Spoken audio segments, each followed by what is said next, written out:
care to know about. Uh, Thanks, Sagar. You want me to start over again? Sagar? Just a couple of moves, right? We can continue. Yeah. Yeah. Okay. It's better to take this pawn, and white would have to move their piece a second time, which is probably not a good principle, but this is the main line of Philidor defense, and the game's going to go forward with players developing their knights like this, the bishops, and so on and so forth. Not to that square. This bishop can't go there. But anyway, oops. So what the players with the black pieces did was move this bishop out to this square. And already this is an inaccuracy. Before we understand why, let's look at what's happening. This bishop is pinning the, oops, not like that. This bishop is pinning the knight to the queen, right? We move the knight, this takes the queen. But it's not a good move because Paul Morphy, while there is just one attacker here, this knight is technically not attacking at the moment.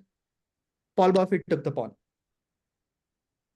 This forces black to capture the knight first. Can anybody tell me why?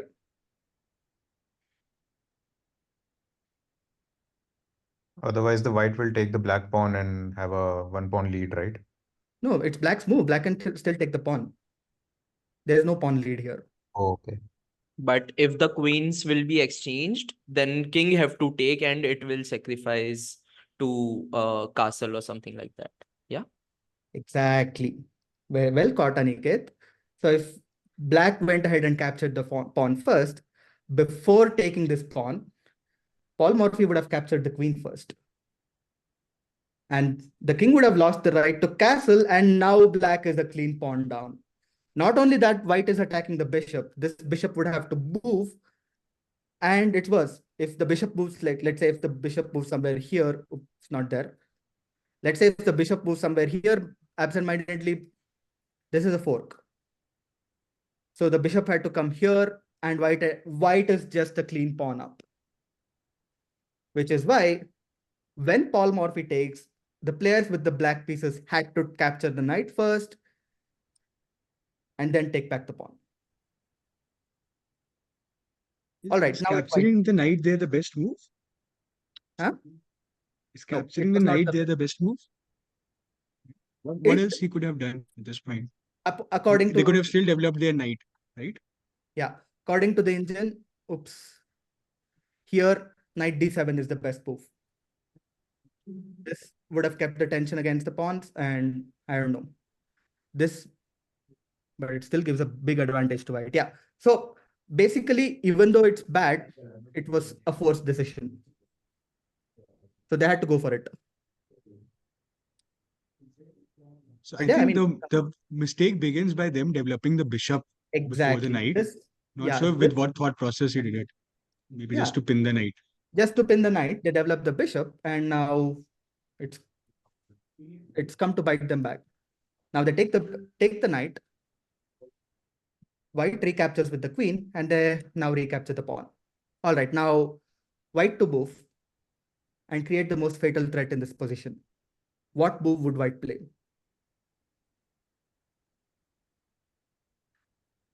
I believe bishop is likely This bishop? not the other one. Bishop to c4. F Bishop to c4. F to 5, I think. F to B5. Bishop to b5. So if I play bishop to b5, I'll just block this check. Now the bishop has to move again. C4. Bishop to c4. c4. C4. Right? Oh, yeah. Oh, right. Why is this the most fatal threat created? So they can checkmate with the queen there. Queen, yes. But why? But why is Okay. but how is this possible? Queen to f7, right? Queen to Yeah, f7. Look at yeah. the f7 pawn. Yeah, they can defend, but it's a natural development and It's a natural It's also development. giving Yes. control over the center. Control over the center, yes. The thing is, this pawn is only defended by the king. There is no other defenders here. So if we pile up two attackers, and if black doesn't defend, that's mate. Like queen takes pawn is mate. The king has no escape, no one, and it can't take the queen. So naturally, black developed their knight and blocked their attack. I don't know why it's given a mistake, but it is what it is. But yeah. So here, the logic is, hey, you know what? Now the queen's vision is blocked. This knight is sufficiently protected, and black cannot take the knight. Sorry, white cannot take the knight. Why am I saying black? According to the engine, this is the best move, but hey, it's much more natural to get the knight out. So now What's wrong with pawn to f6? this one, it weakens the king along this diagonal. And now the king can't castle. This blocks the knight's natural developing square. The pieces will get crammed. So Problem is with when we come pawn to f6, and the knight is now in Blocked. no movement for the knight. So knight can't now come to the center. Yeah. It have to the go knight has to away from probably the go center here. to- This will block two diagonals. This bishop will have a hard time getting out.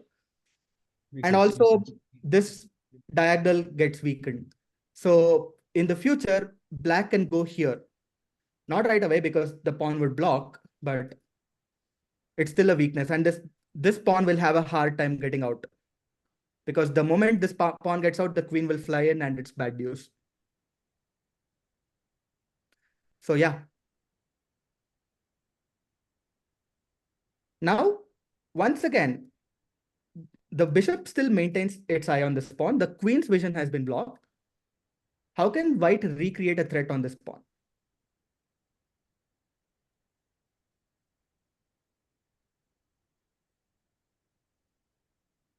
Can we get the other bishop? Bishop to g5. Yeah, I Bishop think. to g5? Yeah. But it's not attacking this pawn. Oh, the pawn. How does white recreate a threat on this pawn?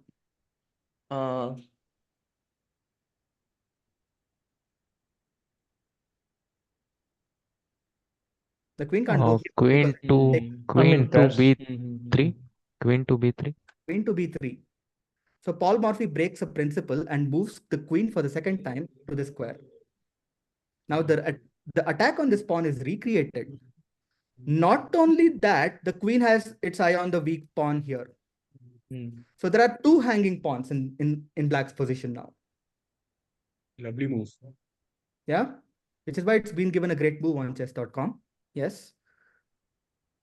Which of these pawns should black defend?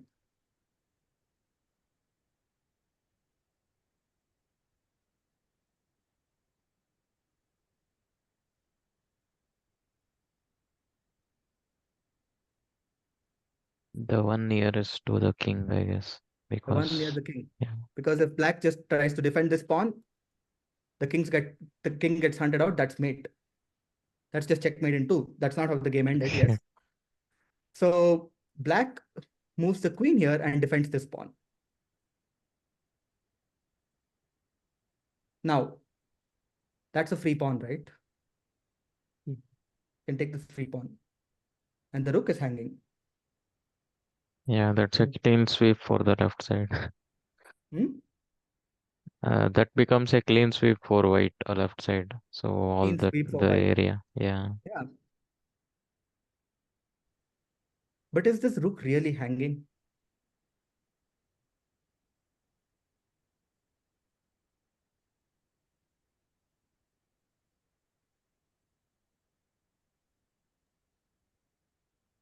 Is the black rook really under attack? I mean, technically it is, but Actually, if queen to c8 would be a better move, right? Queen to c8 is a no, it wouldn't be a. I mean, you'll give a just check. pull The the queen queen will back, block. yeah. But it's black to move now. Is this rook trapped, or can we save it? The black can give a check, right?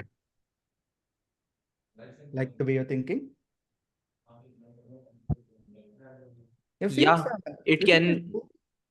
Queen sacrifice with the Yeah, queen sacrifice. No, There's no queens will be sacrifice. exchanged. No. yeah There's a exchange. sacrifice here. Yeah. Yeah. queens will be exchanged if the queen will black queen will go to b4, I guess. Yes. It's a forced trade Why is it a forced trade?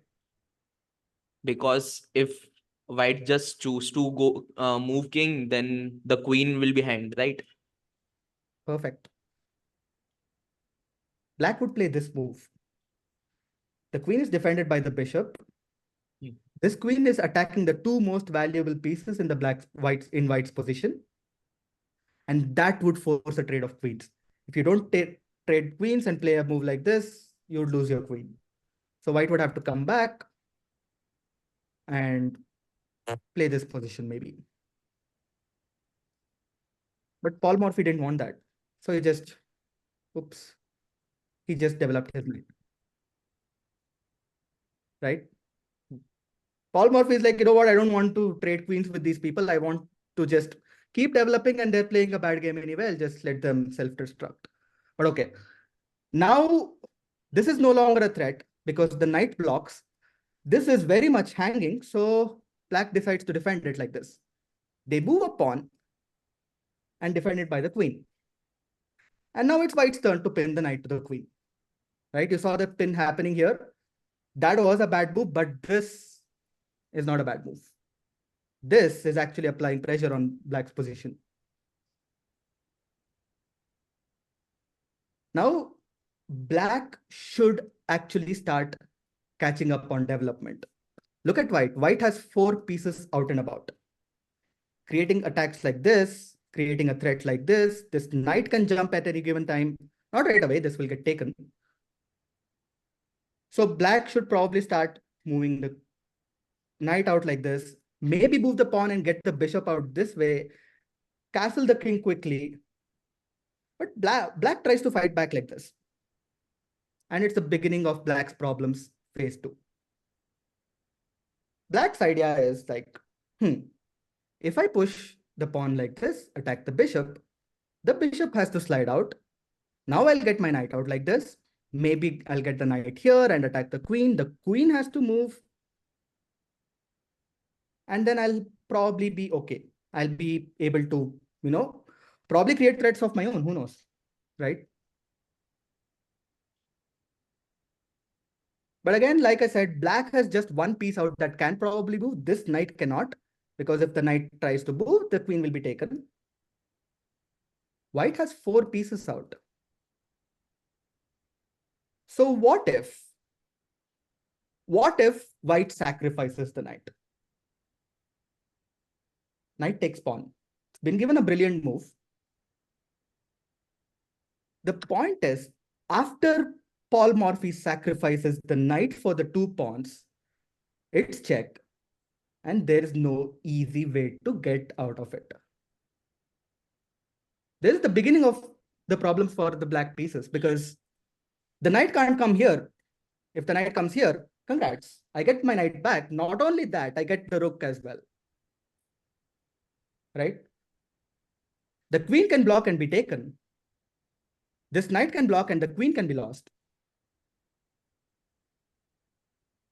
But the knight can come to d5 as well, right? Yeah. What? d7, sorry, d7. Yeah, d7. So or the that king can can come here and absorb an attack. So the only way that doesn't lose immediately is the knight coming to d7. d7, yeah. And after that, Paul Morphy is like, you know what, I'm going to castle long. Simultaneously getting my king to safety, but also putting a layer of pressure on this knight.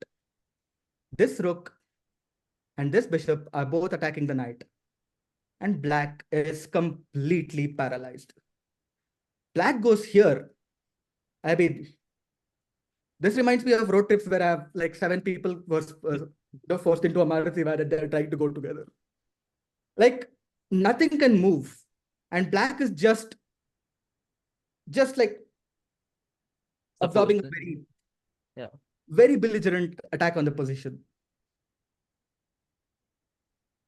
And Paul Morphy here once again sacrifices material for something of lower worth. He sacrifices his rook. because there's again no easy way to capture it. The only way is to take with the rook.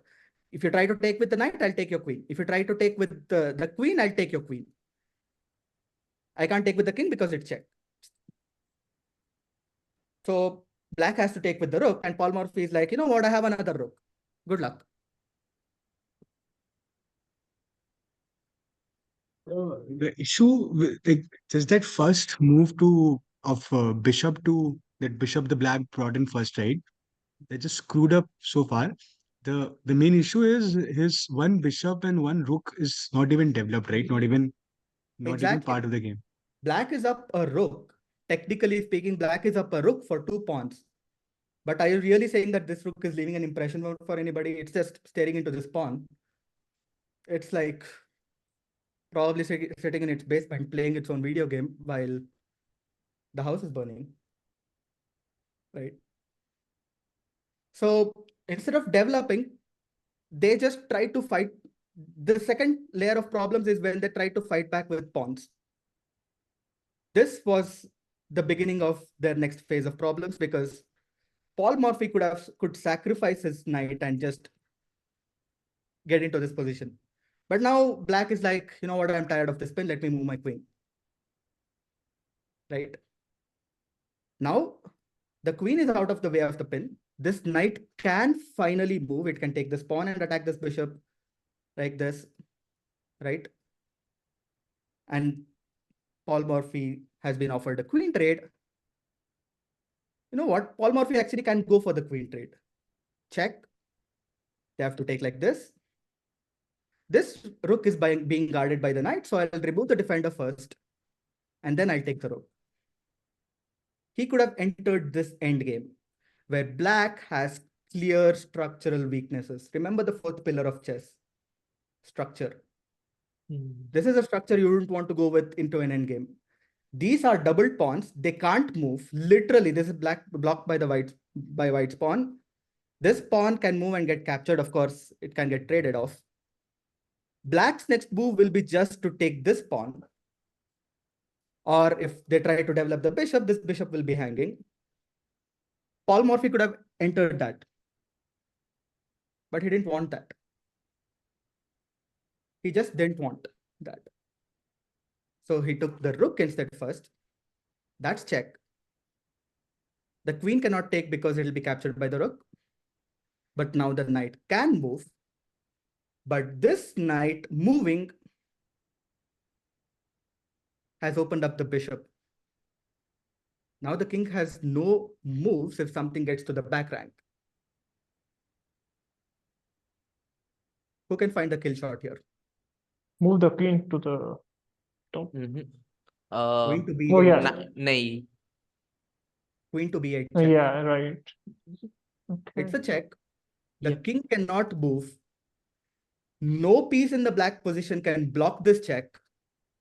The knight has to take, allowing in the rook for checkmate. Like I said, chess is the only game where you can be down material and still win, because white is up a queen and a knight, and you just cannot tell that these two pieces are leaving an impression on the position. A beautiful game. And the only lesson that I would probably take away from this is saying that don't play with Paul, like don't ask Paul Murphy to play when he wants to watch the opera. But also, there are so many things that we can learn from this game, right? I mean, not moving the bishop out so early, that was the beginning of the problems. And as the board opens up, you cannot trade a bishop for a knight, because when the board opens up, bishops are much more powerful. Bishop can move the entire length of the board in one go. Knights are slow. It can move like this. And of course, when you don't have much development, you can't overextend like this and fight with pawns, guys, because white can sacrifice and create threats against you. But let me ask you this: when do you know that a sacrifice is good?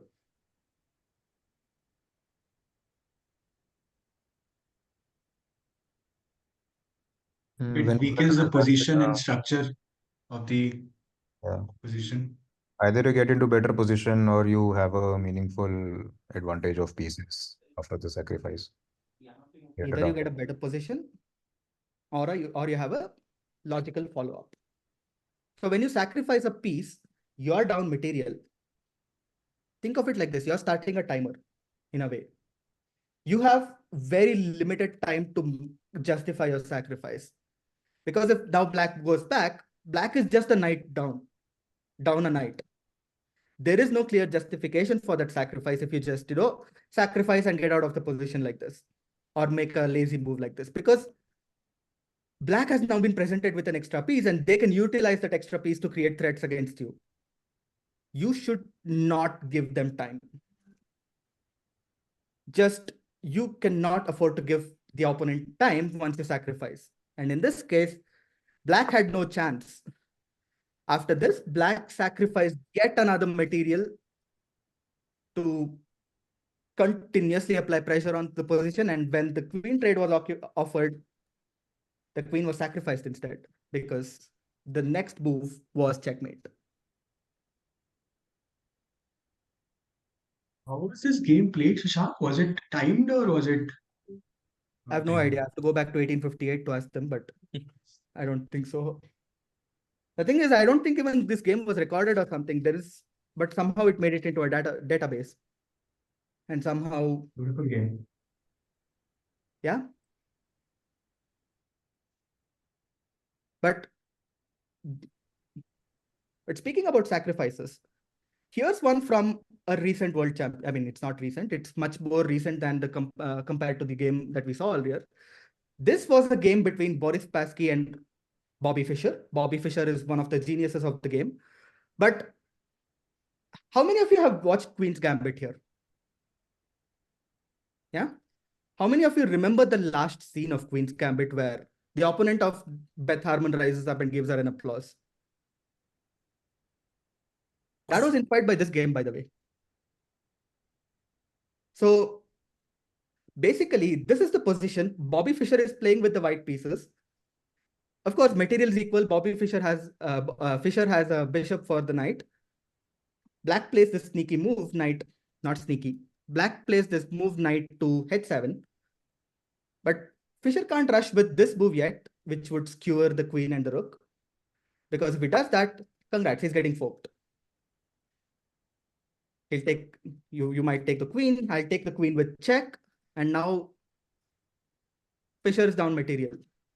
No, he can't do that. So instead, he doubles up on this file, taking complete control of it. And just watch. There is slowly pressure building up. The queen is attacking this pawn. Black is defending with all of their might. This knight is probably, I don't know what it's doing there. It's probably grazing grass or something. So Bobby Fischer is slowly building up the pressure. Finally, here comes the kill shot. Rook takes knight. Because if you capture with the pawn, this pawn gets weak and the queen gets in. But that's what Boris Spassky did. Bobby Fischer gets in with the rook. And at this position, Spassky resigned and he stood up and applauded Bobby Fischer because this is coming. The bishop can re-enter the game, and there's nothing Spassky can do at this position. Rook takes knight, clearing out the pawn in front of the king to apply more pressure and finally convert the game. That's how sacrifices work at the elite level. In our case, it works a little differently. Let me show you a sacrifice that stems out of an opening. E4, E5, just like we saw in the game. Knight F3, Knight F6. This is called the Italian opening. If you're not interested in the name, then you're moving the bishop to apply pressure on the pawn, just like we saw there. Black develops the knight. Now you see the problem, right? Just like the Paul Morphy game, there is pressure on this weak F2 pawn. The main line here is to play this move, E5, and defend it. White would take, and knight to A5 is the critical move here. Attacking the bishop, this bishop has to move. and probably move again, and the game would continue. But many people at our level would be tempted to take this pawn. Now the bishop's vision is blocked, but the knight still sees the pawn, and you sacrifice the knight. This attacks the rook and the queen. Black has to capture with the king. You get the queen out. Black moves here. You apply more pressure, and the game will continue. And white enjoys a healthy advantage here. Yes, you have to take control of center in chess, but not with the king. Your king should not be taking control of the center. Right? This king is out. And many a times, opponents would not know what to do. They would either go here or here. And if they go back, it's game over. If they go back here, that's just mate. You can sacrifice your queen as well. That's just mate. Or if they go back here, then the same thing. You just take the knight. They'll be tempted to attack your queen. Oh, I'm attacking your queen. That's just mate. The queen's escape is covered off by the king. King's escape is covered off by the queen. Nothing can be done. So when you sacrifice, you make sure that you deliver a kill shot immediately and make sure that you capitalize on your advantage. Otherwise, you're just down a piece. The other one opens up with, we are looking at this from the perspective of the black pieces. Can you name this opening? Queen's Gambit. It's a Queen's Gambit. So Queen's Gambit is designed to take the pawn away from the center. Like if you accept it, white will get the entire center and finally win the pawn back this way. But it's much better to decline this gambit, because if you accept this gambit, you better know what you're doing. But one of the more sharper ways to play against this gambit is to counter gambit. This is known as the Albin counter gambit, where you are gambiting a pawn of your own in the center. If white takes, you just advance. Sorry for And of course, interrupting, black would try Sasank. to fight back, try to take this pawn. You just give a check. Yeah, sorry for interrupting, Sasank. For everyone else, means how you will get to know the name. So if you see Sasank's board, it's written Albert counter gambit, right? That's a Queen's Gambit declined. So you have plain Queen's Gambit declined. It may be accepted. There is one other, but yeah. So once he's playing, you can see sometime what that game is called, and sometimes it will show who have played that game. Yeah, also, I would say that knowing the names is not as important as knowing what the idea behind the moves are. And this is a cool way to trap create a trap against your opponents, because the natural way here is to block the check with the bishop, and we give away the bishop right now. We are sacrificing an entire bishop, because what comes after that is check. The king can't, the king doesn't move that way, sorry. The king can't take because the queen would be hanging. What the hell is wrong with my mouse? Okay. The queen would be hanging, right? So the king has to go here. We take the knight, we promote to a knight. It is check. Rook takes. And the kiss of death. Oops. The king has to give way. If the king goes there, that's just mate in one. The king has to give way and we scoop up the queen. Sacrifices are good. But again, like I said, make sure that you know what you're doing once you get into it. And I think now the time is 10-10, time for games, like you always want to. So Yeah. how much moves forward one should see, like in the beginning level only, but how much? It's a very good question. See, when Yeah. it comes to opening, you need to know probably 6-7 moves in advance. But apart from that, when you're looking for tactics, right? It's not about how many moves you see. It's about how many responses from the opponent you can see. For example, this was just one line. Black need not accept this counter gambit. What happens if black just develops the knight? Of course, you would just win and like you would just take the pawn with the with an attack on the knight. Black would take. You'd still need to know how to play this position, because you can't lazily develop this bishop because your rook is trapped, right? So